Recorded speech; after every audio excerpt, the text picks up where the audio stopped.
class 12. In the last lecture, we have discussed about the Lensmaker formula, dependency of focal length means factor affecting the focal length, the linear magnification, the 6 cases of image in convex and 2 for the concave. Today we will discuss about the combined focal length of lenses, the power of lens, the combination of lenses and mirrors, and some numericals. In this chapter, the important topics are 3, and those are 1. The refraction at spherical surface, concave or convex or concave, whatever you are going. Second is important, that is Lensmaker formula. And the third, the combination of lenses to find combined focal length. That will be in this lecture. So first of all, prepare these 3 topics of this chapter. These are very important for this year. Okay. First topic, power of the lens. What is power? For that, just see these 2 diagrams. In the first diagram, the rays are focusing a little farther than the second one. It means the first lens, in comparison to first lens, the second lens has more power to bend the ray. So the one which has more power, less focal length. The one which has less power has more focal length. So it becomes the reciprocal. The definition becomes the reciprocal of the focal length is power. How? Just see the equation. If the focal length is in meter, so power is equal to 1 upon f only. But if the focal length is in centimeter, so power is equals to 100 upon f for centimeter focal length. So this is the equation for power. The next is unit. You can see in that equation 1 upon centimeter or meter, but we will write the power in the diopter. Diopter is the unit for power. Positive diopter means for convex, and the negative diopter means concave. I think you have seen in the prescription of opticians. Now next, suppose the lens is immersed in some liquid. What will happen?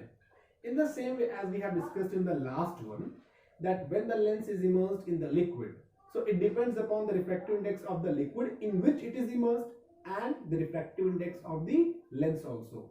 Starting with the first case, case 1. See here, when LNG is less than ANG. In that case, remember, when LNG was less than ANG, the focal length in the liquid was increased and the power is reciprocal. So here power will decrease.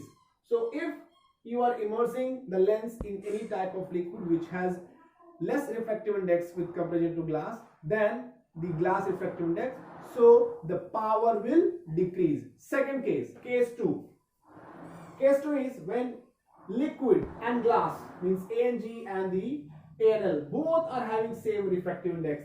At that time focal length was infinity, but here what will happen? The reciprocal of infinity gives 0. So power will be 0, that will be invisible. And the case 3, when liquid has more refractive index than the glass, what will happen? See here. Case 3, when the material, the glass, has less refractive index than the liquid in which it is immersed, we can say A and L is greater than A and G. At that time, you remember, if you remember, there was negative sign. So negative sign says the nature of the lens becomes opposite. So if that is convex lens, so that becomes concave. In the same way, in the topic of power, the power of a lens will reverse also. If that lens is convex, so it will behave like a concave. If that is concave, so that will behave like a convex. For that, consider one example. When you see the air bubble inside a liquid rising up, that air bubble has less density than the liquid. Remember, air bubble rising up in any water, the air bubble has less density than the water. At that time, that air bubble behaves like a concave lens, but the shape is like convex. If a person has some eye defect like hypermetropia, myopia, astigmatism, any of them, I don't bother. Whatever be the problem of our eye, he will go to the optician. What will do optician? Optician will put a frame on the eye. Then he will put 1, 2 or more lenses, and he will ask, is it clear now? when the person will say now it is clear, and suppose there is two lenses are there on the frame, so what will do the doctor? The doctor will put both the lenses in the specs. The answer is no. He put only one lens in place of both the lenses. So both the lenses will have different focal length. So how to calculate the combined focal length of that two lenses? Let's see in the sheet to obtain combined focal length of two lenses. Let's start the proving for the combined focal length of lenses. Take this as a principal axis. Lens 1 of focal length f1, object O on the principal axis. First ray going from the object to the first lens. Suppose there is only single lens, then the image form, see here. Considering only one single lens is right now, and this is the position of image, the object distance, the image distance V. Using this, I'm writing the Gaussian form of equation for this lens. See what will happen. This is Gaussian form of equation. Now I'm going to place another lens. See here. Here is the another lens f2. So the image formed by this lens f1 will not be anymore here, and this image will be virtual now, I dash, and this distance will be virtual distance v dash, and this virtual distance will act as a object. Before that, let's draw the final position of the ray. Now see this.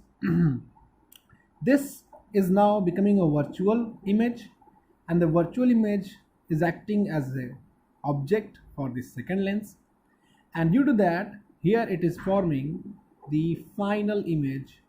Sorry, not I dash, only I dash is here. This is forming the final image I here.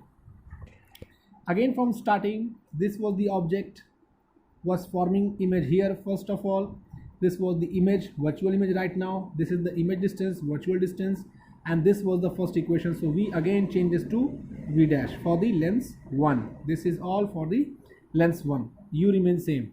Now this distance from this lens to this lens, if we are considering this is very thin, so no gapping, so this distance v dash will act as an object, because I said the image formed by first lens will act as a object for the second lens. So this distance will act as a object, and now the image will be what? The final image will be from here to here only. This will be the final image. Now writing the again Gaussian equation for the lens for this one, what we will write?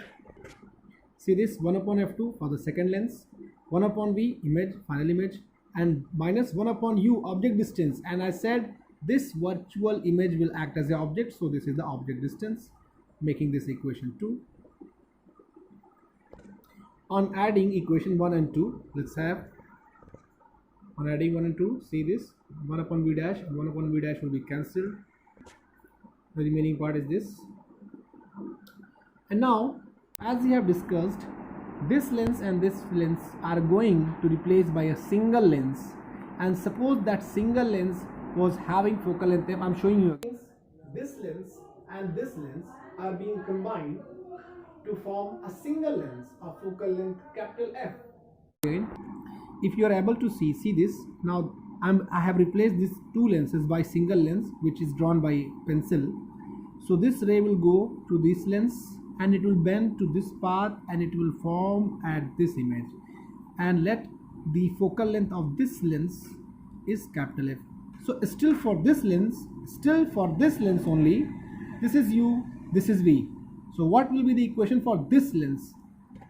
Again I am informing, this was the combination of lenses, 1 upon f1 plus 1 upon f2, 1 upon v minus 1 upon u. This was the last equation. Now I am saying again, I am replacing these two lenses with another lens which has focal length f.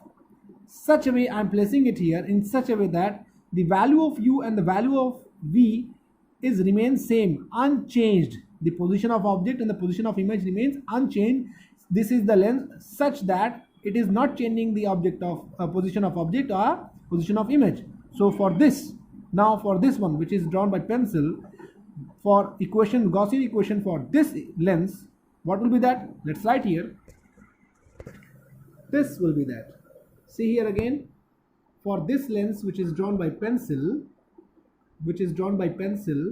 this lens has object distance u, image distance v, focal length f. So I have written here. Now make this equation 4.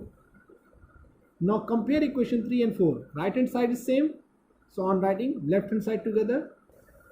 Comparing 3 and 4, we got this. This is the final focal length, means the replaced lens in place of these two lenses. So in this way we can find the combined focal length of two lenses. So we have seen one equation, and that is 1 over f is equal to 1 over f1 plus 1 over f2. So is this quite easy to calculate the combined focal length? Suppose the one lens has the focal length 17.5 and the second lens has 12.2. So is it easier to find the combined focal length? 1 upon 17.5 plus 1 upon 12.2. This is a very difficult, and a doctor will not do this type of calculation to get combined focal length. For that, what will happen? Let's see. So as we have discussed, the doctor will not do such type of calculations. For him, we know that the reciprocal of focal length is what? Power. So suppose the combined power of the lens is capital P, and this one is the power for the first lens, so I am naming it with power P1, and this one for the second lens P2. So now this is very easy to calculate the combined power. Instead of calculating focal length, doctor used to calculate the combined power of the lens. That was 1 upon 17.2, 1 upon 12.2. Now suppose the doctor has written the power of lens in the diopter.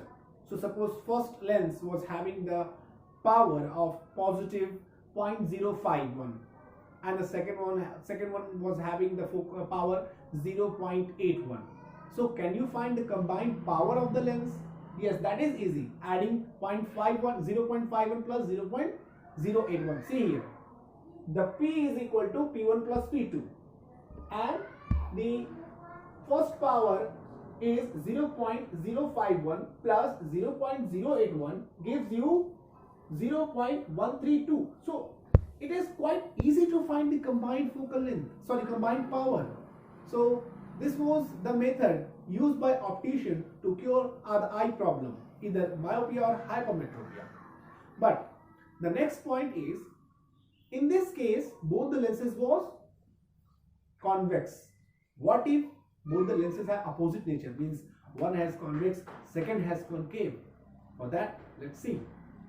Now if as here both the lenses were of same type, means we have taken the example of a convex lens. Now suppose, as I have spoken, the nature of the lens will be different. So what will happen? See first, means combination of lenses like this. So this lens has the focal length positive, and this one is having focal length negative, say f1, and this one is having f2 negative. And see this equation. On solving this equation, you will come to this point. And now see here, f1 and f2, f1 is positive, f2 is negative, f1 is positive, f2 is negative. Let's write the equation like this. Will be finally 1 upon f is this, so f is equal to minus f1 f2 over f1 minus f2. Now the situation is coming right now. What about the focal length? Suppose f1 has greater focal length than f2, one case, and second f2 is having greater focal length than f1. Then what will happen? See here, taking case 1, if f1 is greater than f2, see here, if f1 is greater than f2, so f1 minus f2 will be positive number, f1 is greater, so here positive number will come, but here a negative is there, so overall f will be negative. I'm writing in the again. See, if f1 greater than f2, so f1 minus f2 will be positive, this will come to positive, but negative sign will make capital F negative. So if capital F means combined focal length is negative, so the lens will behave like concave. At that time the nature of the lens will be concave lens, or you can say diverging lens. Case 2, if f1 is equal to f2. In such situation, f1 is equal to f2 means f is equal to something upon 0. f1 minus f2 will be 0. See here, like this. Then capital F will be infinite. If this 0, so capital F comes to infinite. In that case, the nature will become a glass slab. Transparent glass slab means the ray will go straight without any deviation. It will out of the lens. Now the case 3, if f1 is less than f2, then f1 minus f2 will be negative. So if f1 minus f2 is negative, so that minus sign and this minus sign will be cancelled. So capital F will come positive. See here, the nature will become convex lens. So see, what is f2? f2 I'm taking concave. So it means if you will increase the focal length of this lens, so combined will become concave, and if you are increasing the focal length of concave, so the combined will behave like convex. Remember this, if you are increasing the focal length of a convex, so it will behave like concave, and if you are increasing the focal length of concave, so it will behave like convex. So again, with that equation, final equation of focal length, when both the lenses of different nature. So if f1 has greater focal length than f2, so the combined focal length will behave like a concave. Second case is if f1 is less than f2, so combined focal length will behave like convex. And suppose f1 and f2 both are equal, then combined focal length will be infinity. It means that lens will behave like a glass slab and the ray will go straight. We have seen the combination of lenses, convex together and convex concave separately too. Now the next move is, say, the combination of lenses and mirror. Let's see what will be there. For the combination of lenses, see here, the combination of concave lens and the concave mirror, the object O forms a virtual image I. So the distance from lens to O is the object distance, and the distance from O to I, distance from lens to I image is image distance. So using that equation, 1 upon f is equal to 1 upon v minus 1 upon u, we can calculate the focal length of the concave lens. In the same way, using the concave mirror only, see this diagram. In this diagram, the concave mirror is placed in front of an object and it forms the virtual and very diminished image, and there is no position to remove the parallax. For that, see another diagram, we are using a plane mirror. So this is the combination now, lens and mirror. We are using the plane mirror, and by using that we can remove the parallax and we can find again the u, v and f. So we can calculate the focal length of the concave lens here. Now next, the combination of convex lens and the spherical mirror. The combination of lens with the spherical mirror, that is convex. First of all, find the image at the same position where the object is. So it means the image is forming in that convex mirror at center of curvature, because the ray is returning, means you can say retracing its path. So that is the center of curvature. And now in the second diagram, just remove that spherical mirror. So from the lens to that point where the image is forming is what? Radius of curvature. And radius of curvature half is the focal length. So we can find the focal length of the spherical mirror. So there is no numerical query.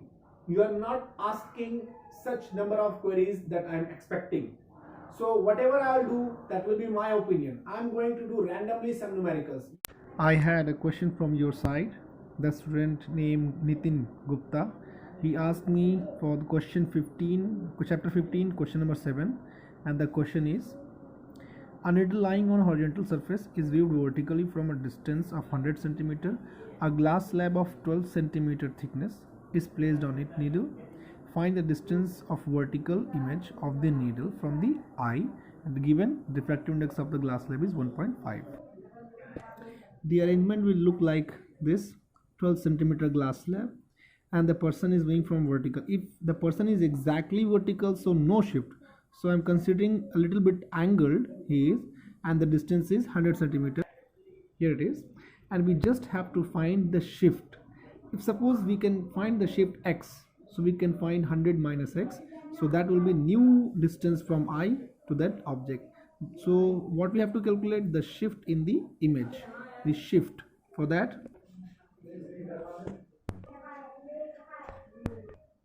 so on putting the values, thickness is 12 centimeter, 1 minus 1 upon refractive index, this is 1.5. I'm changing this 1.5 by 3 by 2. This can be written as, on taking LCM we will get this, or 12 into 1 by 3, cancel. So we got the shift is of 4 centimeter. Now see, this image is shifted up by 4 centimeter. Now the image is here. The total distance is 100 centimeter. The current distance will be 100 minus 4. Let's write it. So the apparent position from the eye will be 100 minus 4, 96 centimeter. I am putting one example of this chapter. I think it is very interesting for you. So the question is, a parallel beam of light struck a glass sphere of 20 centimeter diameter. Here is the sphere of 20 centimeter diameter. This is of glass whose refractive index is given. Where will it get focused? On the other side of the sphere. So a parallel beam which is coming parallel to the principal axis, where it will focus? On the other side. Let's draw first parallel beam. Now forget about the second surface. This is all completely glass. Suppose the next medium after this medium, next medium completely is glass. So I'm considering there is only one medium, glass. After this, the complete is glass. So this is the final image for this surface. This is the image. So let's use the equation for the spherical surface, transparent spherical surface equation. This is the general equation. Now on filling the values, refractive index is 3 by 2. The value of V, we don't know where it will form. It is going away. And the value of U, the rays are coming parallel, means coming from infinity. And the radius of curvature will be 10 because the diameter is 20. Let's solve it.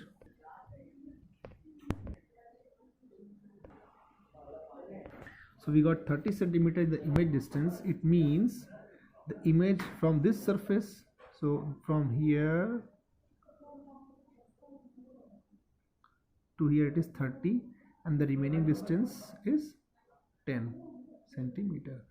So what I said, the image formed by first surface will act as an object for the second surface. So from second surface to this, the distance is 10. So this will become object distance for this surface. Let's do further. And one more thing, this medium was having refractive index of n, that is 3 by 2, and that in this case the light was going from air to medium. That is why this equation. Now the light is going from medium to air. So what you will write, this instead of n we will write 1 upon n. Okay, let's do that. Now this will be the new equation. Instead of n we will write 1 upon n. Now fill the values again. So n was 3 by 2, 1 upon n means 2 by 3. The value of v we are going to find. The value of u, I said the image distance will act as an object, so remaining is 10. So here 10, and the remaining part radius of curvature is 10. Let's solve further. So this 2 by 3 will become 2 by 3v minus 1 by 10. This will become minus 1 by 3 and 1 by 10. This is not 0, this is 1 upon 10. So this will become minus 1 by 30, and this minus 10 will go to that side, become positive 10 as this. On further solving,